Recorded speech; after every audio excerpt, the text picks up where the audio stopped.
जे लठ्ठपणाचं प्रमाण वाढते त्याला आरोग्यदायी जीवनशैलीद्वारे मात करणे असं आहे. आज आपण बघितलं आजच्या धावपळीच्या जीवनामध्ये आपण आहार, या आचार आणि विचार हे विसरत चाललेलो. आपली जीवनशैली डिस्टर्ब झालेली आहे आणि त्याच्यामुळं आपल्याला शारीरिक आणि मानसिक व्याधींना सामोरे जावं लागत आहे. आता जंक फूड आणि कोल्ड ड्रिंक्स. आता जंक फूड म्हणल्यानंतर जंक म्हणजे कचरा आणि फूड म्हणजे अन्न, म्हणजे कचऱ्याचं अन्न म्हणजे नेमकं काय. तर जंक फूडचं जर आपण वर्गीकरण केलं तर जंक फूडमध्ये पिझ्झा, बर्गर, नूडल्स, तळलेले पदार्थ, साखरेचे पदार्थ, बेकरीचे पदार्थ यांचा समावेश होतो. आणि आपण लहान मुलांमध्ये बघतो की ह्याचं सेवनाचं प्रमाण सर्रास आहे. आणि कोल्ड्रिंक्स वेगवेगळे शिकते. आता उन्हाळ्याचा दिवस सुरू आहे त्याच्यामुळे कोल्ड्रिंक्स घेण्याचं पण प्रमाण जास्त आहे. पॉकेटमधले चिप्स असतील तर कोल्ड्रिंकचा विचार जर केला तर एका कोल्ड्रिंकमध्ये जवळजवळ 440 ग्रॅम साखर असते. आपण ज्यावेळेस त्याचं सेवन करतो सहज एक बॉटल लहान लहान मुलं पितात आणि ती अतिरिक्त साखर आपल्या शरीरामध्ये साठून राहते आणि ती त्याचा वापर नाही झाल्यामुळं ते चरबीत रूपांतर होतं आणि आपला लठ्ठपणा वाढतो. तसंच पिझ्झा, बर्गर आणि इतर जे काही चायनीज पदार्थ आहेत रस्त्यावरती त्याच्यामध्ये मोठ्या प्रमाणात मिठाचं असतं, ते साल्टी असतात आणि शुगर पण असतो. त्याच्यामध्ये आपण ज्यावेळेस खातो त्यावेळेस डोपामाइन नावाचं द्रव आपल्या शरीरामध्ये स्त्रावतो आणि आपल्याला एक आनंदाची भावना तयार होते आणि आपण ते सतत घेत राहिलो की आपल्याला त्याची तलप म्हणजे आपल्याला ते व्यसन जडतं. जंक फूडचं पण एक व्यसन असतं.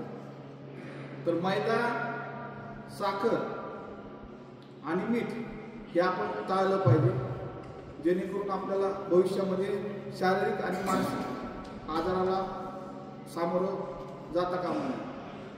आता हा जो बालकांमधला जो लठ्ठपणा आहे, चाइल्ड ओबेसिटी, हा जगभरातला प्रश्न आहे आणि वेगवेगळ्या देशातल्या शासनाने याच्यावरती गांभीर्याने विचार केलेला आहे. आपल्या जगामध्ये 7 खंड आहेत. त्याच्यामध्ये उत्तर अमेरिका आणि दक्षिण अमेरिका हे जे 2 खंड आहेत त्याच्यामध्ये लॅटिन अमेरिका म्हणजे लॅटिन अमेरिकन देश. आता लॅटिन अमेरिकन देश यांना का म्हटलं जातं? कारण की लॅटिन ही प्राचीन भाषा आहे आणि या प्राचीन भाषेपासून 4 भाषा तयार झालेल्या आहेत. स्पॅनिश, पोर्तुगीज, इटालियन आणि स्पॅनिश, इटालियन, पोर्तुगीज आणि फ्रेंच ह्या 4 भाषा. ह्या 4 भाषांना रोमन्स लँग्वेज असं म्हणलं जातं आणि ह्या 4 भाषा ज्या उत्तर अमेरिका आणि दक्षिण अमेरिका देशामध्ये बोलल्या जातात त्यांना लॅटिन अमेरिकन कंट्रीज किंवा लॅटिन अमेरिकन देश म्हटलं जातं. आता या लॅटिन अमेरिकन देशामधला प्रमुख देश आहे मेक्सिको. आता या मेक्सिको देशामध्ये या मेक्सिको देशाच्या शासनाने असा निर्णय जाहीर केला आहे की त्या देशामधल्या सगळ्या शाळांमध्ये जेवढे काही कॅन्टीन आहेत त्या कॅन्टीनमध्ये जंक फूड आणि कोल्ड ड्रिंक्स पूर्णपणे बंद करण्यात आले.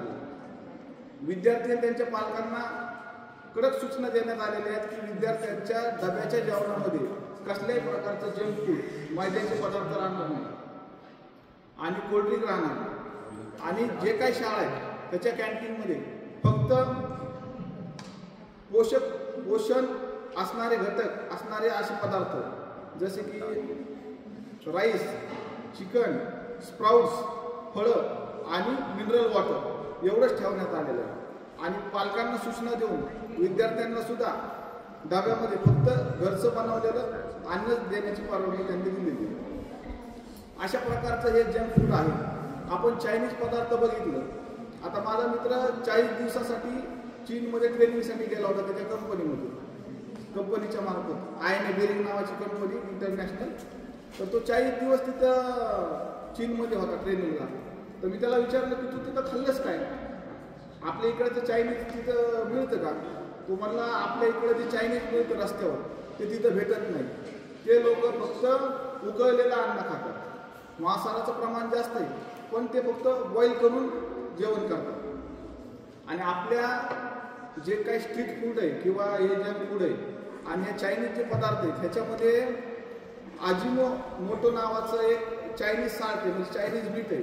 ते आपण जेव्हा चायनीज खातो ते आपल्याला बरंचसं खावंसं वाटतं, कारण ते आपल्याला आनंद देत असतं.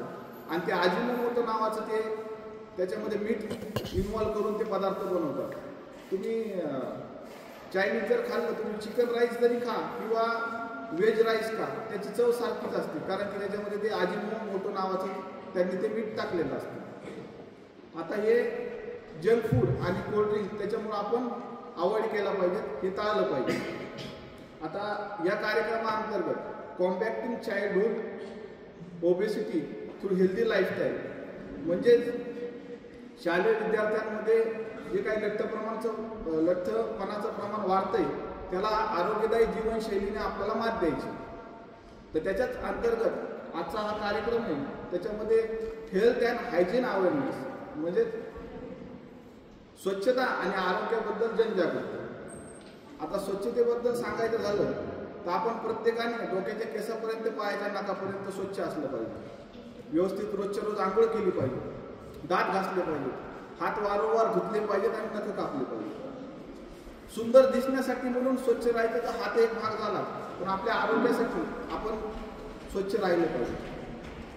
आपल्या भारतीय स्वातंत्र्य लढ्यामध्ये ज्यांचं मोठं योगदान आहे आपल्या देशाला स्वातंत्र्य मिळवून देण्यासाठी, असे महात्मा गांधी हे स्वच्छतेच्या बाबतीत फार जागरूक होते. ते ज्यावेळेस साबरमती आश्रम जो की गुजरातमध्ये आणि वर्धा जो की महाराष्ट्रामध्ये या ठिकाणी ज्यावेळेस ते मुक्कामाला असायचे, त्यावेळेस ते स्वतः त्यांचं शौचालय साफ करायचे स्वतःच्या हाताने. म्हणजे एवढे महान व्यक्ती असून सुद्धा त्यांनी स्वच्छतेच्या बाबतीत किती काळजी घेतली.